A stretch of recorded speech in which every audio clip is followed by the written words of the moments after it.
Sarah Martinez had always been different from other girls in her small Texas town. While her classmates painted their nails and talked about boys, she spent hours reading military history books and dreaming of serving her country. Her bedroom walls were covered with pictures of female soldiers, pilots, and Marines who had broken barriers and paved the way for others. The tattoo on her right shoulder told a story that most people couldn't understand. It wasn't just ink on skin, it was a memorial, a promise, and a piece of her heart permanently etched into her body. The design featured a pair of military dog tags intertwined with an American flag, and beneath it the words, "Forever in my heart," in elegant script. Most people who saw it assumed it was just another patriotic tattoo, maybe something she got on a whim during her rebellious phase. They were wrong. Sarah worked at a busy coffee shop downtown, the kind of place where business people grabbed their morning caffeine fix before rushing to their offices. The shop was always crowded, especially during the morning rush when lines stretched out the door. She had been working there for 2 years, saving every penny she could while attending community college part-time. Her dream was to transfer to a 4-year university and eventually join the military as an officer. The tattoo was usually hidden beneath her work uniform, but on particularly hot days, when she wore short sleeves, it would peek out from under her shirt collar. That's when the comments would start. Some customers would smile and nod appreciatively, thinking it was a nice patriotic gesture. Others would whisper among themselves, making assumptions about the young woman behind the counter. "Look at that tattoo," she overheard one woman say to her friend. "Probably got it to impress some boyfriend who was in the military. Young people these days get tattoos for all the wrong reasons." Another customer, an older man in an expensive suit, had made a particularly cutting remark just the week before. "Military tattoos are supposed to mean something," he had said loudly enough for half the coffee shop to hear. "Not just be fashion statements for kids who don't understand sacrifice." Sarah had served him his black coffee with a forced smile, her hands trembling slightly as she handed him his change. She wanted to tell him the truth, wanted to explain what the tattoo really meant, but she knew it wouldn't matter. People saw what they wanted to see, and they had already made up their minds about her. The truth was far more complicated and painful than anyone could have guessed. The tattoo honored her older brother Marcus, who had been killed in action 3 years earlier while serving as a Navy SEAL in Afghanistan. Marcus had been her hero, her protector, and her best friend all rolled into one. He was the one who had taught her to be strong, to stand up for herself, and to never give up on her dreams. When Marcus left for his final deployment, he had given Sarah his dog tags. "Keep these safe for me," he had said with that crooked smile she loved so much. "I'll get them back when I come home." But Marcus never came home. Instead, Sarah received a folded flag and a letter from his commanding officer, explaining how her brother had died saving the lives of his fellow SEALs. The tattoo was her way of keeping Marcus close to her heart, of honoring his memory and his service. She had saved for months to afford it, and she had chosen every detail carefully. The artist had been respectful and understanding when she explained the meaning behind the design. He had taken extra care to make sure every line was perfect, every detail exact. But strangers didn't know any of this. They saw a young woman with a military tattoo and made their own assumptions. Some thought she was trying to look tough or cool. Others assumed she was dating someone in the military and wanted to show her support. A few even suggested she was being disrespectful to real service members by wearing military symbols she hadn't earned. The comments hurt more than Sarah ever let on. She would go home after particularly difficult days and look at the framed photo of Marcus in his dress uniform, tears streaming down her face. "They don't understand," she would whisper to his picture. "They don't know what you sacrificed, what our family sacrificed." Sarah's mother had been against the tattoo at first. "People will judge you," she had warned. "They won't understand." But when she saw the finished artwork and the peace it brought to her daughter's face, she understood. The tattoo wasn't about what other people thought. It was about love, loss, and keeping a promise to remember. Working at the coffee shop had taught Sarah a lot about people. She had served veterans who nodded respectfully when they noticed her tattoo, understanding immediately that it meant something important. She had also served civilians who felt entitled to comment on her choices, as if her body art was somehow their business. The worst part was that Sarah couldn't defend herself without reliving the most painful experience of her life. Explaining the tattoo meant talking about Marcus, about his death, about the grief that still hit her like a wave some mornings when she woke up forgetting for just a moment that he was gone. It meant sharing intimate details of her loss with strangers who had no right to demand an explanation, so she stayed quiet, served coffee with a smile, and let people think what they wanted to think. She focused on her goals, on the future Marcus would have wanted for her. She studied hard, worked extra shifts when she could, and slowly built toward the life she dreamed of living. The regulars at the coffee shop had gotten used to Sarah over the years. They knew she was reliable, friendly, and hardworking, but most of them still didn't know her story. They didn't know about the scholarship applications she filled out late at night, the ROTC meetings she attended at the community college, or the way she volunteered at the local veterans center every weekend. Sarah had learned to be strong in the face of judgment and misunderstanding. She had learned that not everyone would see her the way she wanted to be seen, and that was okay. What mattered was that she knew the truth about herself, about her tattoo, and about the love and loss it represented. The Friday morning rush was particularly intense, with customers lined up almost to the door of the coffee shop. Sarah moved efficiently behind the counter, her hands working on autopilot as she steamed milk and pulled espresso shots. The familiar routine helped keep her mind focused, but she couldn't shake the feeling that today was going to be different somehow. A group of college students had taken up residence at the large table near the window, their laptops and textbooks spread out like they were planning to stay all day. Among them was Jennifer Walsh, a sociology major who Sarah recognized from her community college. Jennifer was the type of person who always seemed to have an opinion about everything, especially when it came to social justice and cultural appropriation. "Can you believe some people?" Jennifer's voice carried across the coffee shop as she gestured toward Sarah. "Look at that military tattoo. I bet she's never even been in the military. It's so disrespectful to actual veterans." Her study partner, a young man with thick-rimmed glasses, nodded in agreement. "Yeah, military symbols should be earned, not just chosen because they look cool. It's like stolen valor or something." Sarah's hands tightened around the espresso machine's handle, but she forced herself to keep working. She had heard variations of this conversation before, but it never got easier. The assumption that she was somehow faking or appropriating military culture cut deep, especially when it came from people her own age who should understand that everyone had their own story. "I mean, look at her," Jennifer continued, not bothering to lower her voice. "She's probably never faced real hardship in her life. Getting a military tattoo is just her way of trying to seem tough or important." The irony wasn't lost on Sarah. If Jennifer knew the real story, if she understood the nights Sarah had spent crying herself to sleep after Marcus's funeral, if she could see the folded flag that sat on Sarah's dresser at home, she might think differently. But Sarah had learned that explaining herself to people who had already made up their minds was usually pointless.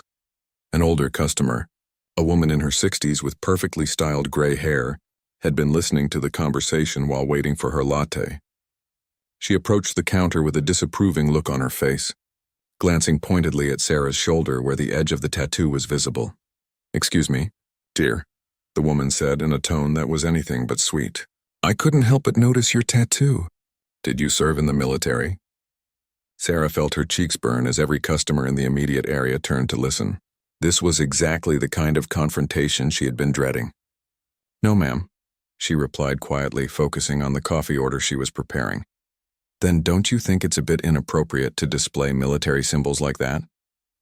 The woman pressed. "Those symbols mean something to people who actually served our country."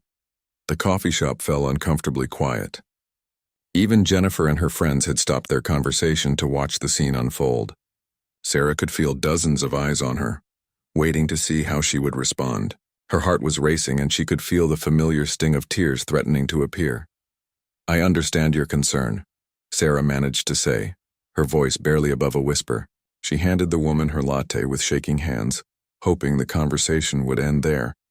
But the woman wasn't finished. "I just think young people today don't understand the weight of these symbols.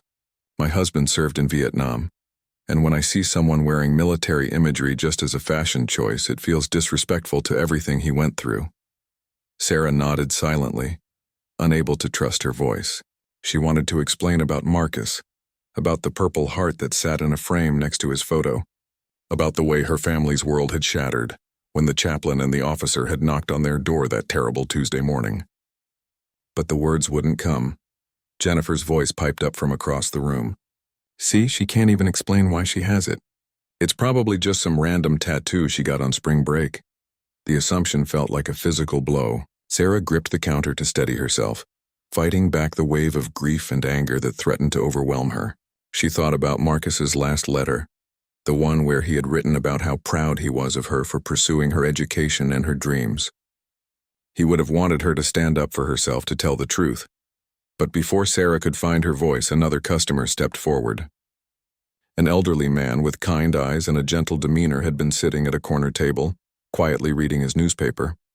He stood up slowly and walked toward the counter, his gaze fixed on Sarah's tattoo with an expression she couldn't quite read.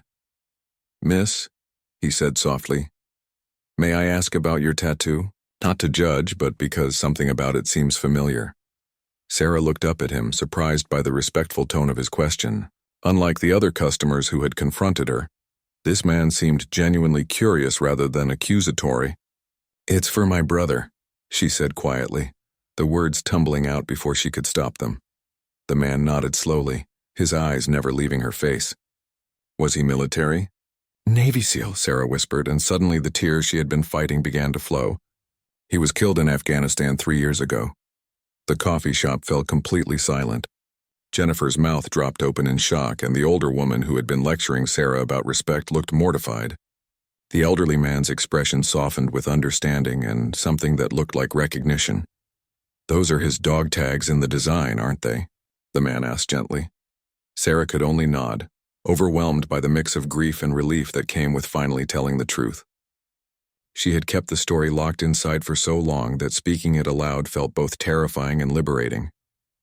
The elderly man reached into his wallet and pulled out a business card, but instead of handing it to Sarah, he simply held it for a moment, looking at something on the back. His hands, Sarah noticed, bore the telltale scars and calluses of someone who had seen military service himself. "What was your brother's name?" he asked softly. "Marcus Martinez," Sarah replied, wiping tears from her cheeks with the back of her hand. The man's face went completely still, and for a moment Sarah thought she saw his own eyes well up with tears. He looked down at the business card in his hands, then back at Sarah, as if he were trying to process some incredible coincidence. The elderly man's hands trembled slightly as he turned the business card over in his fingers. Sarah could see that it wasn't an ordinary business card. It looked more official, with what appeared to be military insignia embossed on one corner. The silence in the coffee shop had become so complete that even the espresso machine seemed to be holding its breath. "Marcus Martinez," the man repeated slowly, as if testing the weight of each syllable. "SEAL Team 3? Sarah's eyes widened in shock. How could this stranger possibly know which team her brother had served with? She had mentioned it to very few people, and certainly not to random customers at the coffee shop. "Yes," she whispered, her voice barely audible. "How did you—" The man's composure cracked slightly, and Sarah saw him swallow hard before speaking again. "I knew your brother," he said quietly. "I was his commanding officer during his final deployment." The world seemed to tilt on its axis. Sarah gripped the counter so tightly that her knuckles turned white, staring at this man who had suddenly transformed from a stranger into a living link to Marcus. The coffee shop around them seemed to fade away as the magnitude of this impossible coincidence hit her. "Commander William Hayes," the man said, extending his hand formally. "Retired now, but I had the honor of serving alongside your brother." Sarah's legs felt weak. She had heard Marcus mention Commander Hayes in his letters home, always with deep respect and admiration. Marcus had written about how Hayes was the kind of leader who earned loyalty through his actions, not his rank. He had described Hayes as a man who would never ask his team to do something he wouldn't do himself. "Your Commander Hayes?" Sarah managed to say, her voice breaking with emotion. "Marcus wrote about you. He said you were the best commanding officer he'd ever served under." Hayes's eyes glistened with unshed tears. "Your brother was one of the finest SEALs I ever had the privilege to command. What he did that day, what he sacrificed." He paused, struggling to find the right words. There are no words adequate to describe his courage. Jennifer and her friends sat in stunned silence, their earlier judgments hanging in the air like a bad smell.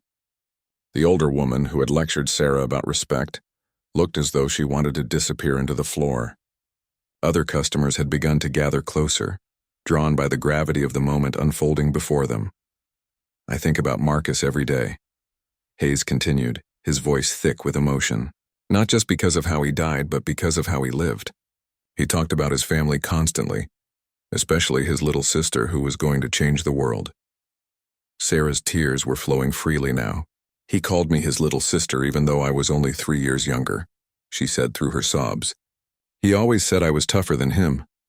Hayes smiled, and for a moment Sarah could see the warmth that Marcus had written about in his letters. He was so proud of you. He carried a picture of you in his gear, showed it to anyone who would listen. He used to say that you were the reason he fought so hard to come home.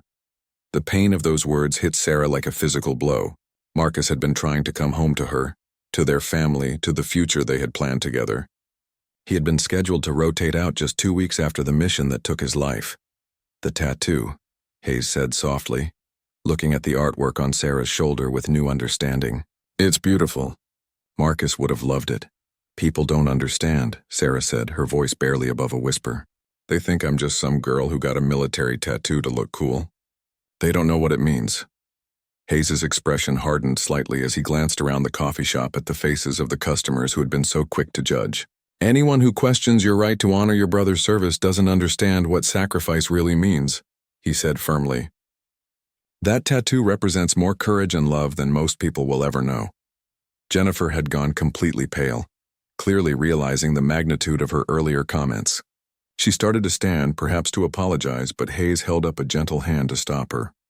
Your brother saved 6 lives that day, Hayes told Sarah, his voice carrying the weight of official testimony. 6 SEALs are alive today because Marcus chose to put their safety above his own. He ran toward danger when everyone else was taking cover. That's the kind of man he was. Sarah had heard the basic details of what happened from the official reports, but hearing it from someone who was there, someone who had witnessed Marcus's final act of heroism, made it feel both more real and more devastating. I've been looking for your family for 3 years, Hayes admitted. I knew Marcus was from Texas and I knew he had a sister he adored, but I didn't have enough information to track you down. I wanted to tell you personally what your brother meant to all of us. The coincidence was staggering. Of all the coffee shops and all the cities Hayes could have wandered into, he had found his way to the one where Marcus's sister worked. It felt like something Marcus himself might have arranged. A final gift to help Sarah understand that her brother's sacrifice had meaning beyond what she could imagine. He talked about you too, Sarah said, remembering fragments of Marcus's letters. He said you were the kind of leader who made everyone around you better.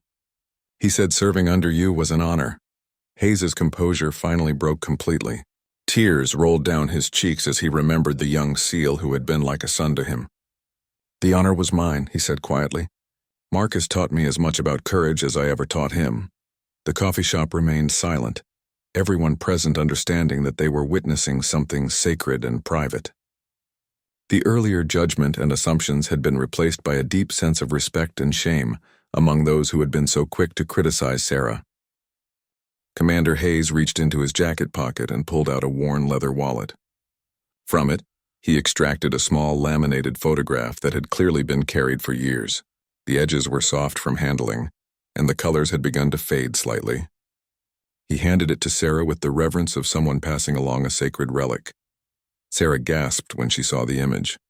It was a photo of Marcus in his combat gear, standing with 5 other SEALs in what appeared to be a brief moment of rest during a mission. Marcus was in the center of the group, his arm around another SEAL, that familiar crooked grin on his face even in the middle of a war zone. But what made Sarah's heart skip was the smaller photo tucked into the clear pocket on Marcus's vest, a picture of her at her high school graduation. He carried that picture of you on every mission, Hayes explained, his voice soft with memory. During briefings, during downtime, during the worst moments when morale was low, Marcus would look at that picture and remind us all what we were fighting for. He'd say, "My sister believes I'm a hero, so I better act like one." Sarah traced her finger over the image, barely able to believe that this tangible piece of her brother's service life was now in her hands. She had imagined Marcus in Afghanistan countless times, but seeing him there surrounded by his brothers in arms made his service feel more real than any official document ever could. The day he died, Hayes continued, his voice growing heavier, We were conducting a rescue operation. Intelligence had located a group of captured civilians, including children, being held in a compound about 50 miles from our base. It was supposed to be a routine extraction. Sarah looked up from the photograph, seeing the pain in Hayes' eyes as he relived that terrible day.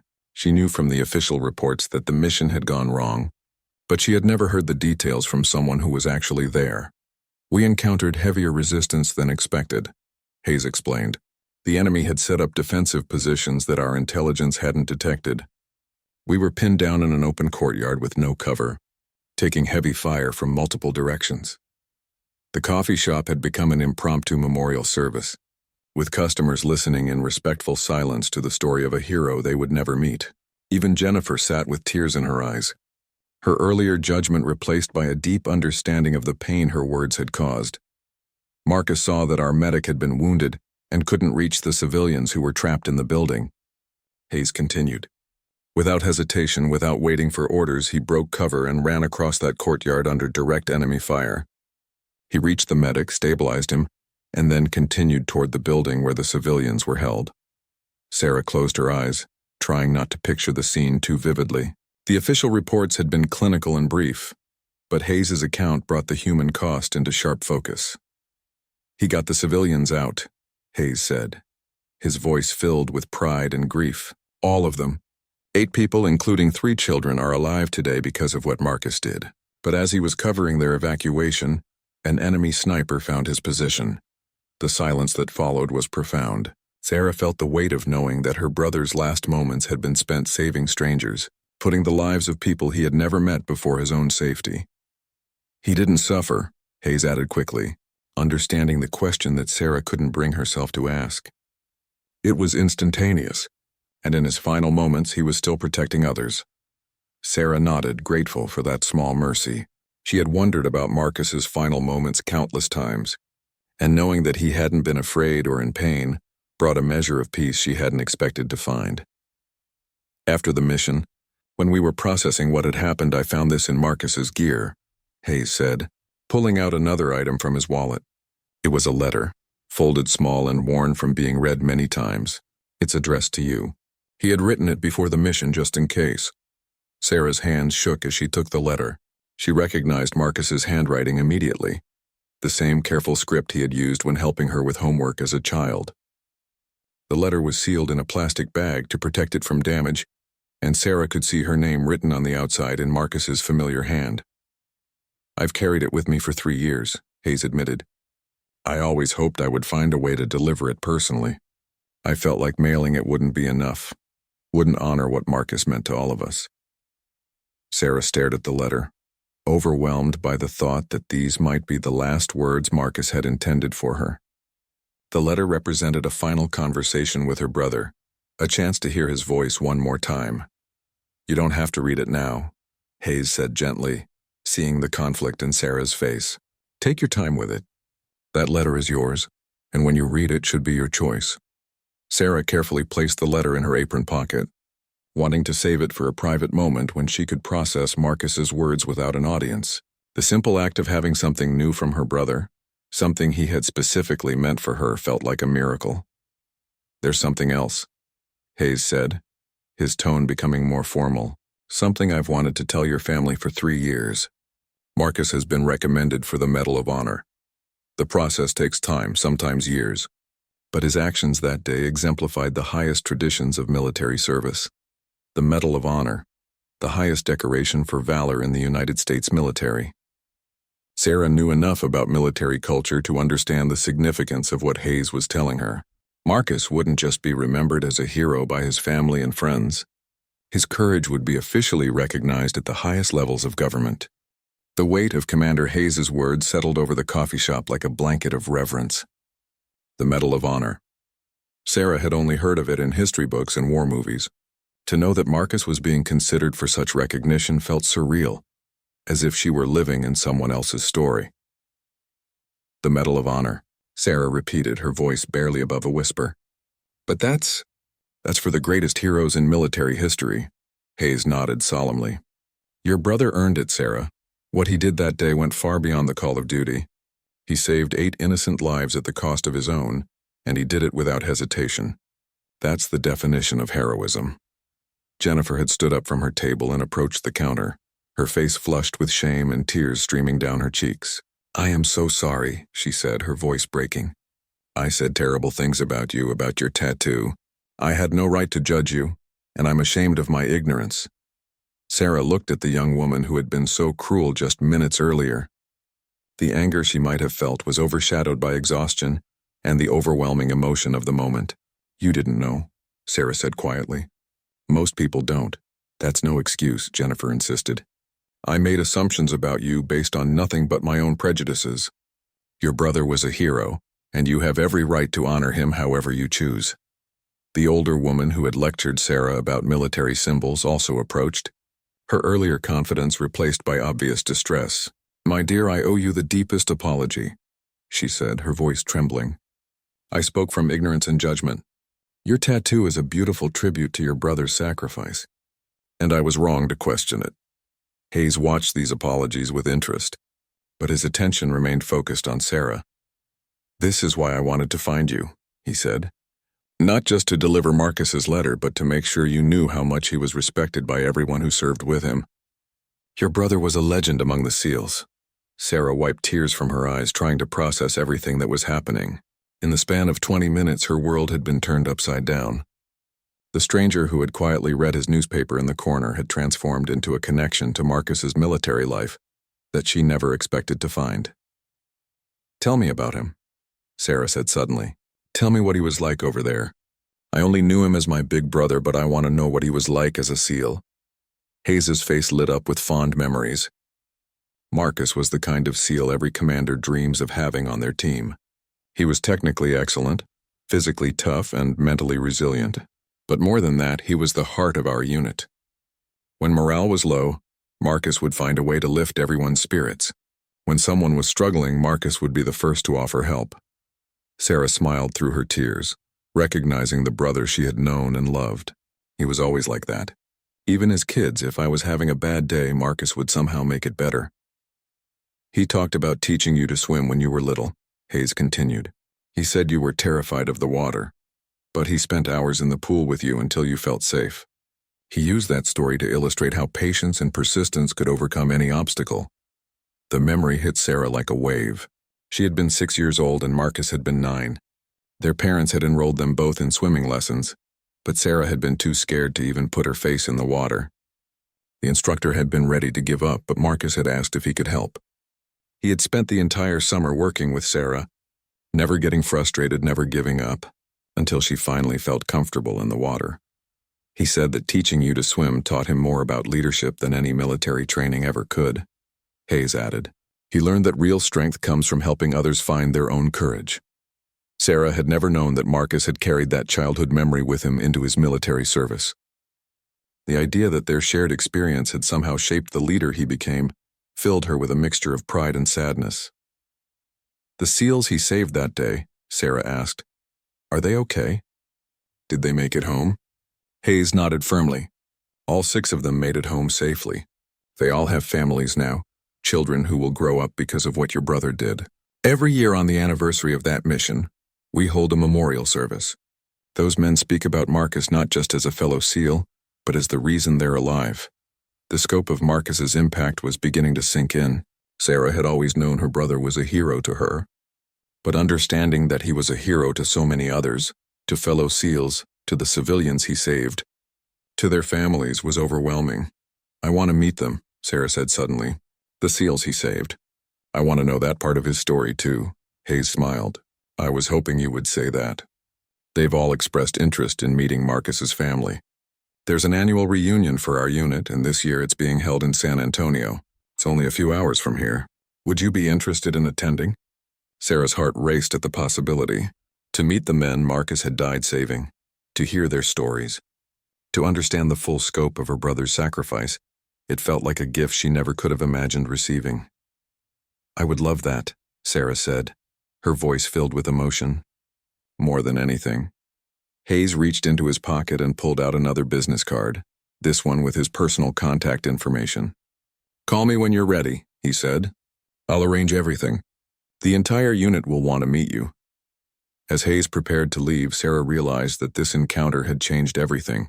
The tattoo that had been a source of judgment and misunderstanding was now revealed for what it truly was: a mark of love, loss, and honor that connected her to a legacy of service and sacrifice. 3 weeks after the encounter at the coffee shop, Sarah found herself driving south toward San Antonio, her hands gripping the steering wheel with nervous energy. The letter from Marcus sat unopened in her purse. She had decided to save it for after meeting his fellow SEALs, wanting to complete the circle of understanding about her brother's military life before reading his final words to her. Commander Hayes had arranged everything perfectly. The reunion was being held at a hotel near the Riverwalk, and he had booked Sarah a room for the weekend. More importantly, he had prepared the other SEALs for her visit, explaining who she was and why this meeting was so important. As Sarah pulled into the hotel parking lot, she saw a man in his 30s waiting by the entrance. He was tall and broad-shouldered, with the unmistakable bearing of someone who had served in the military. When he saw her car, he walked over with a smile that somehow managed to be both welcoming and sad. "Sarah?" he asked as she got out of the car. "I'm Jake Morrison. I was one of the SEALs your brother saved." Sarah's breath caught in her throat. This was one of the men who was alive because of Marcus's sacrifice. Looking at Jake, seeing him healthy and whole, made Marcus's heroism feel tangible in a way that no report or medal ever could. "Jake," she said, her voice thick with emotion, "Marcus wrote about you in his letters home. He said you were the best explosives expert he'd ever worked with." Jake's eyes filled with tears. "Your brother saved my life, Sarah. Not just that day in Afghanistan, but in so many ways that he probably never even realized. I want you to know that not a day goes by that I don't think about what he did for us."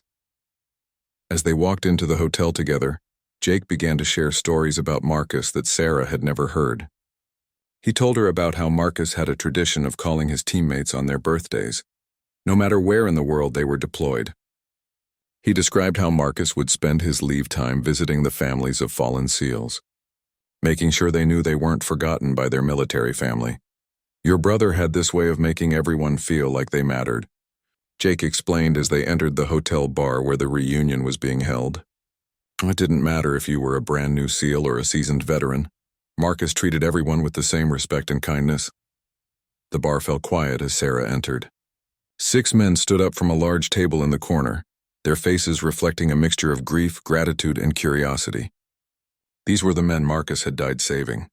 And seeing them all together, healthy, alive, some of them wearing wedding rings that indicated families of their own, brought the reality of Marcus's sacrifice into sharp focus. Commander Hayes approached with the group, making formal introductions. There was David Chen, a sniper who had become a police officer after leaving the military; Tom Williams, a medic who now worked as a nurse practitioner in a children's hospital; Mike Rodriguez, who had started a nonprofit organization that helped veterans transition to civilian life. Each man had built a meaningful life after their military service, and each life existed because of what Marcus had done. "We wanted to show you something," David said, pulling out his phone. He showed Sarah a photo that made her gasp in recognition. It was a group picture of all 6 men with their families, wives, children, parents, taken just a few months earlier at Mike's wedding. 32 people, Tom said quietly. "That's how many family members we have between us now. 32 people who exist or have complete families because your brother made the choice he made that day." Sarah stared at the photo, counting the faces, children who were laughing and playing, wives who were smiling at their husbands, parents who still had their sons. The mathematics of Marcus's sacrifice were staggering. One life given so that dozens of others could continue. "My daughter Emma is 3 years old," Jake said, showing Sarah another photo on his phone. "She'll never know your brother, but I tell her about him every night when I tuck her in. I tell her about the brave man who made sure Daddy could come home to her." Mike Rodriguez stepped forward, his expression serious and reverent. "We've established a scholarship fund in Marcus's name," he said. "It provides financial assistance to military families who have lost someone in service. We wanted to make sure his legacy helped other people the way he helped us." Sarah felt overwhelmed by the scope of what these men had done to honor Marcus's memory. The scholarship fund meant that her brother's impact would continue long after everyone who knew him personally was gone. "There's something else," Commander Hayes said. his voice taking on a formal tone.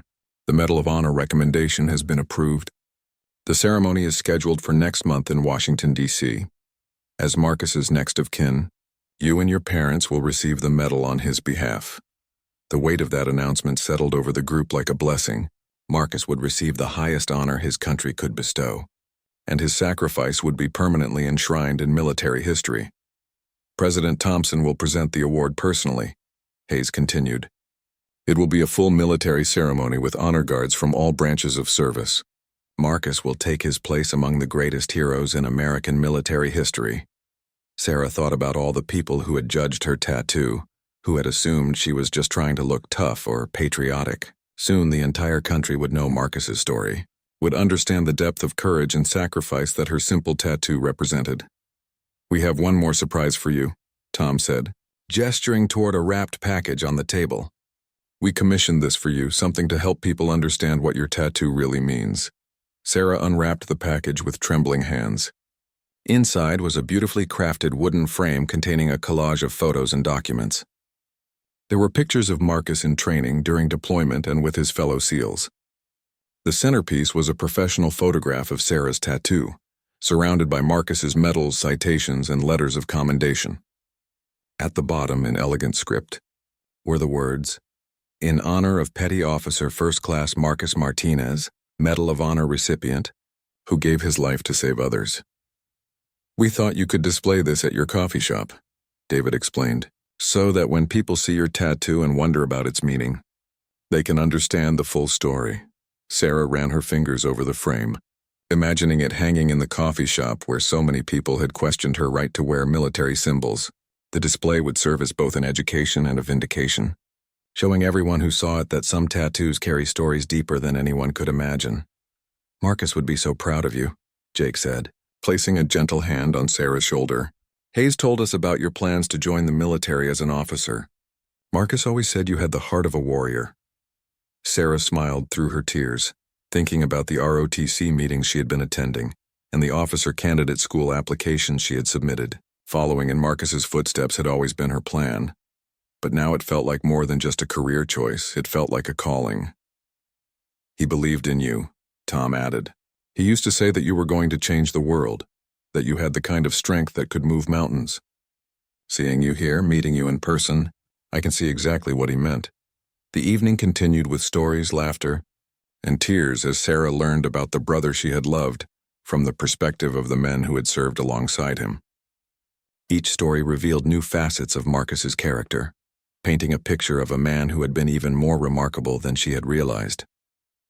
Sarah sat alone in her hotel room that night, Marcus's letter finally in her hands.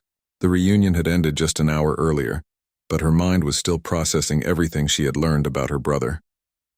The 6 SEALs had each given her their personal phone numbers, inviting her to stay in touch and promising to be there for anything she might need. They had become an extended family, bound together by the sacrifice of the man they all considered a hero.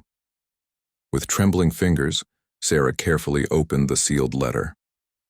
Marcus's familiar handwriting filled 2 pages, and just seeing those carefully formed letters made her feel as if he were sitting right beside her. "My dearest little sister," the letter began, and Sarah could almost hear Marcus's voice speaking the words. "If you're reading this, it means I didn't make it home from this deployment. I'm sorry, Sarah. I'm so sorry that I broke my promise to always come back to you." Sarah had to pause, wiping tears from her eyes before she could continue reading.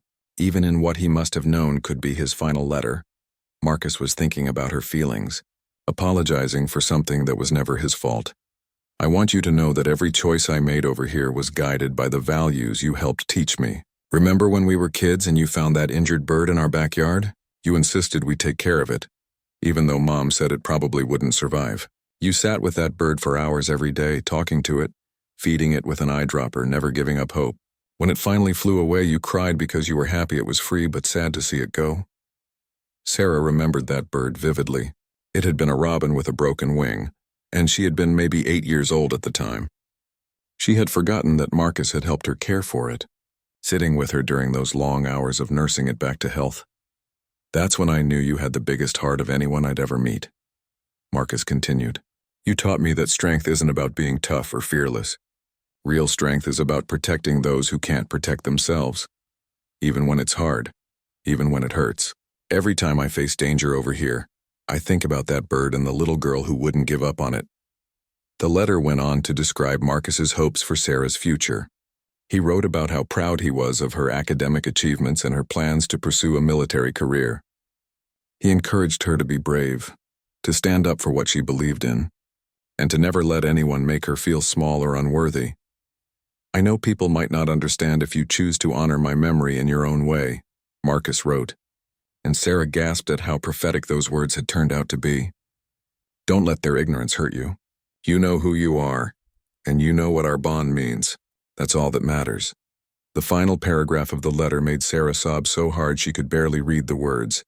If I don't make it home, I need you to know that dying in service to others would be an honor, not a tragedy.